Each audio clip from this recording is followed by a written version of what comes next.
Evangelio según San Juan. Después de oírlo, muchos de sus discípulos decían: «Es duro este lenguaje. ¿Quién puede escucharlo?». Jesús, sabiendo lo que sus discípulos murmuraban, les dijo: ¿Esto los escandaliza? ¿Qué pasará, entonces, cuando vean al Hijo del Hombre subir donde estaba antes? El Espíritu es el que da vida, la carne de nada sirve. Las palabras que les dije son espíritu y vida. Pero hay entre ustedes algunos que no creen. En efecto, Jesús sabía desde el primer momento quiénes eran los que no creían y quién era el que lo iba a entregar. Y agregó: «Por eso les he dicho que nadie puede venir a mí si el Padre no se lo concede». Desde ese momento, muchos de sus discípulos se alejaron de él y dejaron de acompañarlo. Jesús preguntó entonces a los 12: ¿También ustedes quieren irse? Simón Pedro le respondió: «Señor, ¿a quién iremos? Tú tienes palabras de vida eterna. Nosotros hemos creído y sabemos que eres el Santo de Dios». Hola amigos y amigas, voy a compartirles un relato del padre Mamerto Menapace. Dice él: frente a mi ventana hay unos curiosos árboles frutales. No maduran su fruta para enero, la guardan para cuando comienzan los fríos. Son los caquis. En el amanecer les escucho el ruido que hacen sus frutas pequeñas al desprenderse aún verdes del árbol. Sus frutas que ellos mismos dejan caer mucho antes de haber sido plenamente. Por fidelidad a la madurez de lo que entregarán, renuncian al número de lo que poseen. En el silencio del amanecer siento rodar entre el follaje los pequeños frutos que golpean sordamente contra el suelo.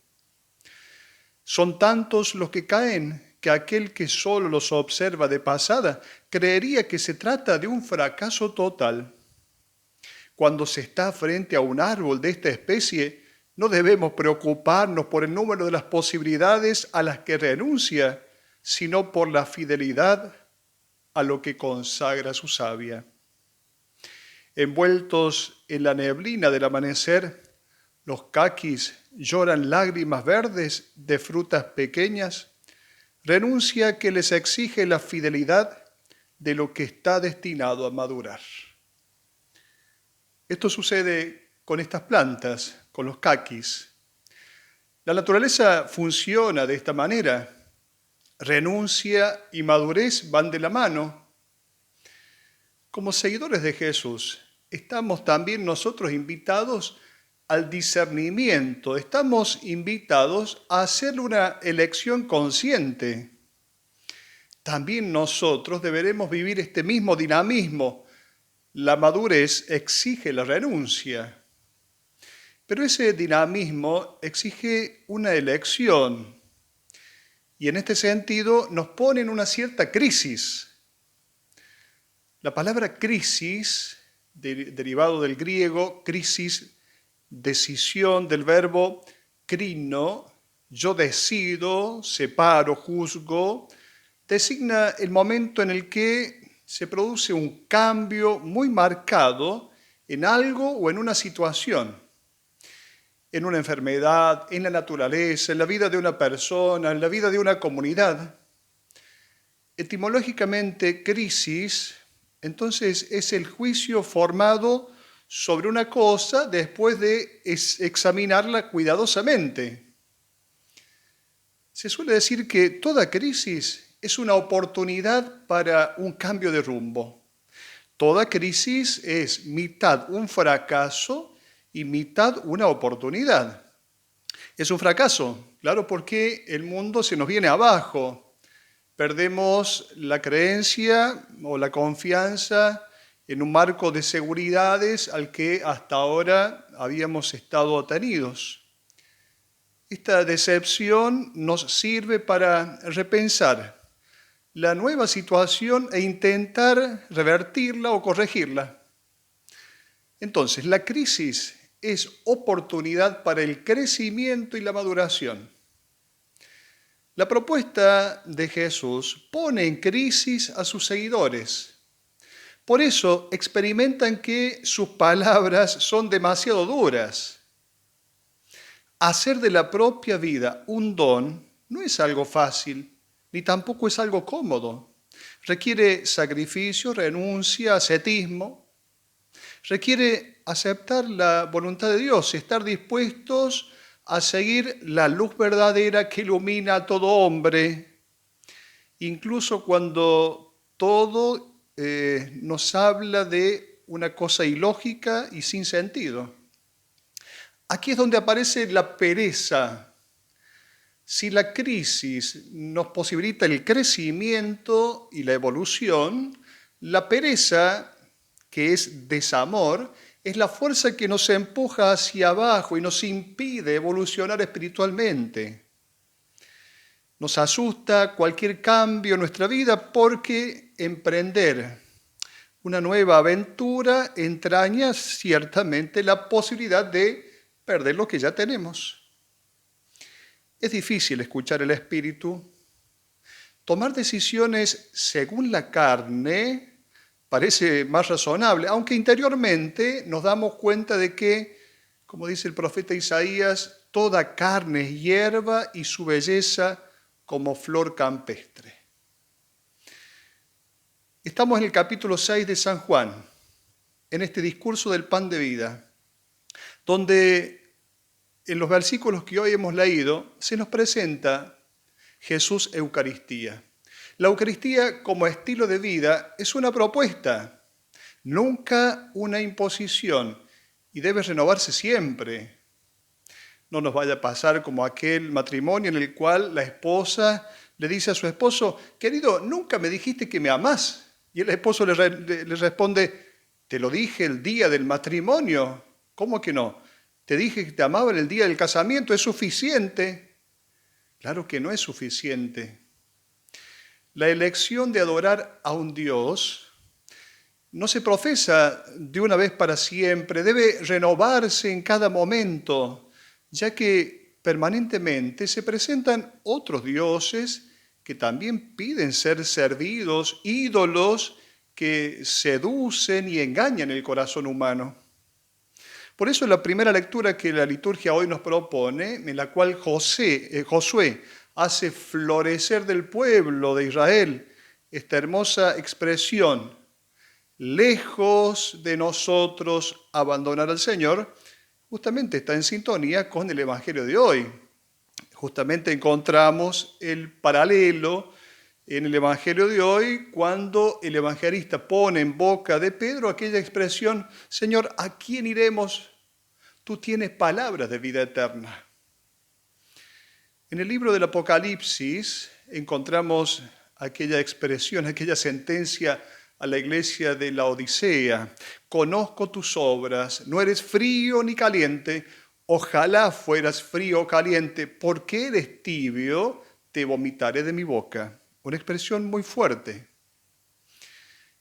La fe cristiana es cuestión de elección radical. Nosotros hemos elegido ser elegidos por Jesús. Los interlocutores en el Evangelio de hoy no son ya los judíos en general o las multitudes, sino los discípulos. Es a los cristianos de su comunidad a quienes el autor del Evangelio se dirige para invitarlos a decidir con resolución en quién o en qué cosa tienen la intención de creer. El Evangelio es una invitación a renovar las motivaciones del seguimiento. Veamos, por ejemplo, nuestra práctica sacramental en la Iglesia. El acercamiento a los sacramentos son vividos como una elección, como la cumbre, como le llama el Concilio Vaticano II, fuente y cumbre, la vida sacramental, fuente y cumbre, como la cumbre por la cual se llega después de haber caminado por la ladera de la montaña. ¿Es una elección o simplemente una costumbre que buscamos en cada celebración sacramental? El seguimiento de Cristo no comporta ventajas. La fe no aporta beneficios o privilegios de parte de Dios al creyente. En todo caso, la adhesión al Evangelio nos hace ver las exigencias de un seguimiento de Cristo. Inicialmente los discípulos siguen a Jesús porque ven en Él, ven que Él podría cumplir las expectativas acerca de lo que era el Mesías. Pero cuando van descubriendo que la propuesta de Jesús no va en la línea de lo que se puede recibir, sino que va en la línea de lo que se puede dar, de lo que se debe dar, entonces ahí comienzan a escandalizarse. Ahí la propuesta de Jesús es piedra de escándalo, piedra de tropiezo. Los discípulos han comprendido muy bien lo que Jesús pretende, pero no están dispuestos a este asentimiento, a dar este asentimiento, unir sus vidas a la suya, unir sus vidas a las de Jesús. Hacer la elección del don de sí implica ciertamente un riesgo demasiado grande. Por eso, ¿qué sucede? Por eso algunos se echaron para atrás. Confiar o no confiar en Él. Esta es la alternativa. La propuesta puede ser aceptada o rechazada, pero nunca puede ser negociada. La elección no es solo con la mente y el corazón, sino también a través del gesto de acercarse a recibir el pan de la Eucaristía, en el que Cristo está realmente presente y se ofrece al discípulo. Acercarme a comulgar no es otra cosa que hacerme uno con la propuesta de Jesús. ¿Cuál es la propuesta? Ser pan. Por eso me acerco a recibir a Cristo, que se hace pan. No continuemos diciendo que el pan deja de ser pan para convertirse en el cuerpo de Cristo. De ese modo quitamos el significado del pan. Pan que quiere decir alimento, alimento que es vida.